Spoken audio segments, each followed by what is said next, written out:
السلام عليكم ورحمة الله وبركاته. waxaa jirtay dhacdo ama qiso asxaabey oo 2019kii dhacday. Dhacdadan ayaa waxay ahayd dhacdo la yaab leh oo maaragtaa xoogaa xanuun badan. Qisadan markaa ka sheekeynayo ani laftirkeyga iguma fududa, way xanuun badan tahay. Qisadan ayaa waxay ka dhacday waddankaas Kuwait. Qisadan waa sidaan: gabar oo Lubnaaniyad ah oo ku nool waddankaas Kuwait ayaa maalin maalmaha ka mid ah telefoon soo dirtay. Waxay tiri waxay soo wacday qolada booliska. Waxay tiri hooyaday ayaa dhimatay, waxaan doonayaa inaa ii timaadaan. Adugu qolada booliska ayaa u timid. Maamadii ayaa la qaaday meydkeedii, isbitaalka ayaa la geeyey. Sida caadiga ah shaki laga shakiyay sababtay u dhimatay iyo ma ahayn maamadan. Waa sida caadiga qof boolisku markay qof meyd ah la wareegaan waxaa la baaraa sababta uu u dhintay qofkaas. Dhakhaatiir ayaa u baara. Adugu waa la baaray meydka, waxaa la fiirinayay sababta ay u dhimatay maamadan. Sababta kolley gabadheedu waxay sheegtay inay si caadi iskaga dhimatay oo wax sababay aysan jirin dhimashada hooyadeeda. Adugu wax yar kadib waxaa soo wactamay qoladii baaraysay ayaa booliska soo wacay. Waxay dhaheen meydkii hebel ahaa oo aad noo dhibteen waxaa dhacday in aan ogaanay in aysan u dhiman dhimasho dabiici ah oo ay jirto aathaar raad dil iyo jir dil iyo dhib weyn oo ku yaala jirka maamada. Markaa saasaa jirta ayay dhaheen. Booliskii ayaa waxay waceen gabadhii maamada dhashay. Maamada ay dhashay waxaa la yiri imow. Way timid. Waxaa la weydiiyey maxaa hooyadaa ku dhacay. Waxay tiri hooyaday wax ku dhacay ma sheegi karo. Hooyaday caadi ayay u dhimatay. Adugu waxaa jirtay arrin ah in dadka deriska ah ay arrin badan ogaayeen oo ay ka mid ahayd in maaragtaa ay soo istaagi jirtay maamadu daaqadda iyadoo ooyaysa ay dhihi jirtay war caawiyoy, war gabadheeda way dishaa, war dhibkaas ay haystaa. Laakiin ay u qabi jireen inay isku dhex darsantay ama ay tahay qof waayeela, qof waalan aan ula jeedaa. Qofka inay isku dhex darsantay oo dadka waaweyn markay aad u duqodaan way isu darsamaan ama inay waalan tahay ayay kasoo qaadi jireen. Muddo badan ayay maamadaas daaqadda ka qayli jirtay ama balakoonka. Adugu booliskii gabadhan waxay weydiiyeen. Waxaa lagu yiri gabar hooyada uma aysan dhiman dhimasho caadi ah. Waxaa la ogaaday in hooyada ay jir dil iyo waxaas u dhimatay. Waxay tiri waxaa laga yaabaa inay hooyada sariirta wax kasoo dhacay iyo aragtaan. Way kala duwan tahay la yiri, wayna fahmayaan qolada dhakhaatiirta ah qofku jib uu dhulka ku dhacay oo gaartay iyo wax qofku lagu sameyn jiray oo lagu dili jiray oo la gaarsiiyay oo qofka la gaarsiiyay gacan kala gaarsiisay way kala duwan yihiin. Waxaa lagu yiri yaa dilay hooyada. Waxay tiri ma sheegi karo qof dilay hooyaday, wax dilayna ma lahan. Aniga oo gabadheedii ah miyaa dilaaya, ma iga suurtoodo taas. Guriga yaa kugula nool ayaa la yiri. Waxay tiri khadaamaddeena ayay aniga hooyaday baa guri ku noolayn. Marka hore aniga iyo aabahay iyo hooyaday ayaa guri ku wada noolayn iyo khadaamadda.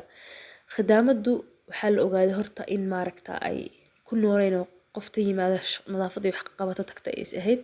Waxay tiri muddo 2 sano ka hor ayuu aabahay dhintay. Intuu aabahay dhintay kadibna waxaa ku noolaa guriga aniga iyo khadaamadda iyo hooyaday bas. Adugu khadaamadiina guriga kuma noolayna qofta nadaafadda wax ka qabata baxda ayay ahayd. Alxaasil booliskii xoog wuxuu ku saaray oo awoodda u saaray oo pressure lagu saaray in arrintan laga keeno qoladii wareysanaysay. Adugu markii la weydiiyey inkirtay, mar labaad inkirtay, mar saddexaad inkirtay, mar afraad waxay tiri waa idin bariya iska kay dhaafa. Ani wax weyn ma sameyn, yaa la xirin, hooyaday way khaldanayd. Ku socaa la yiri hawsha qaranaysid waa ma ogtahay qiraal oo bilowgiis waaye. Ku socaa la yiri.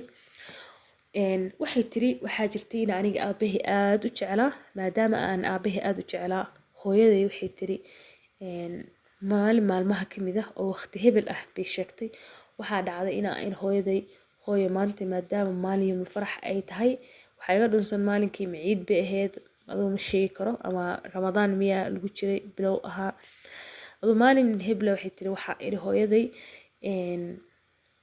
hooyo soo bax aabo maaragtaa yacni qabrigiisa soo siyaaranay oo yacni aabo usoo ducaynay hooyo way diiday tiri uma socday tiri qabri iyo toona adiga arrintaa keli kugu tahay يعني أنا أرنتي بقاد أروح معاذ تري because أبي هذا أرجعله وح أنت كدم به هو يدي وندلي شري أو يعني إن مالين كاس سحن أيا أدلي وح أنت كدم بين وحساس وين كمسي فنشر لكن واجك تجين شري تري ما فهمتي سبحان الله والعياذ بالله إله أيان كمان قالنا قف هاي واردك أيان دلي شري إن الحاصل waxay qaratay inay yani hooyada iyada dili jirtay oo qof yani hooyada dishay inay ahayd booliskii meeshii ayay waxay ku dhaheen hadday saas tahay oo yani aad qaratay yani hooyada dilka iyo dhibka gaaray waxaa lagu arkay qofka ku dhuftay waa adiga soo maahan ani waxay tiri maalinkaas aan sheegayo iyo waxaan dilay tiri iyo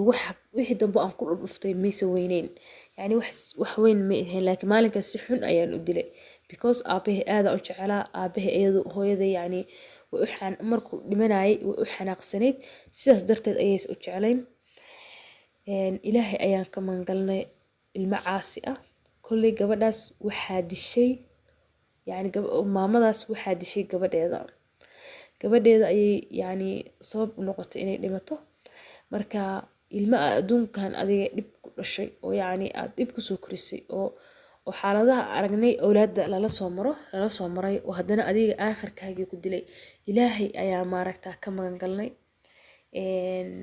haddaad xooga codkayga shucaac iyo ka dareentaan iyo roob baa da-aya iyo iska dulqaata insha allah waa nimcooyinka ilaahay alxamdulilah alxaasil asxaabey qoftaas gabadhaas reer Lubnaan ee ku noolada wadankaas Kuwait ayada ayaa hooyada dishay booliskana way ogaadeen kolley gabadhii markii loo yeeray khaadimadda ahaydna waxay tiri ayadaa sheegtay gabadha khaadimadda ahaydna markii loo yeeray waxay tiri gabadhan ba hooyada dili jirtay iyadaa hooyada weliga dili jirtay ma fahantay aniga waxay dhahday yani shuqul kuma lihi arrintaas